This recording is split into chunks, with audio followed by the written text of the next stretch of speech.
గార్ల మండలం పుల్లూరు గ్రామ పంచాయతీ అండి. మా బాబు బీటెక్ చేస్తుండు. ఫస్ట్ ఇయర్ నుంచి సెకండ్ ఇయర్ వరకు వచ్చాడు. మాకు బీటెక్ చేస్తుంటే ఆయన ఏం చదువుకున్నా కూడా బీదోళ్ళం, మేము కూలి చేసి బతుకుతాము. ఏ రెక్కలు బొక్కలు చేసి కూడా ఆయనకు పైకి తీసుకురావాలని చూస్తున్నాము.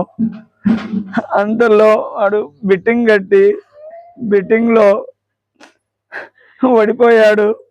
ఆ పైసలు ఎవరికి చెప్పలేక వాని బాధ ఇటు నాకు చెప్పలే, తండ్రికి చెప్పలే, తల్లికి చెప్పలే. ఒక అన్న ఉన్నాడు, ఆయనకు కూడా చెప్పకుండా సూసైడ్ చేసుకున్నాడండి. ఈ బాధ ఏ పిల్లలకు రావద్దు, ఏ పిల్లల తల్లిదండ్రులకు కూడా రావద్దు ఇంతకుముందు. దీనికి మీరు ఏం ఈ బిట్టింగ్ ఎట్లా నడుస్తుందో దానికి మీరు ఎట్లా క్రియేట్ చేసి వాళ్ళకు ఎట్లా పిల్లలకు రక్షిస్తారో మీకే తెలియాలండి. ఇంకో తల్లిదండ్రులకు అయితే ఈ బాధ రావద్దు. ఒక విద్యార్థి చావవద్దు అని చెప్తున్నానండి నేను. ప్రభుత్వం కూడా కొంచెము వాళ్ళకు ఇది చేయాలండి.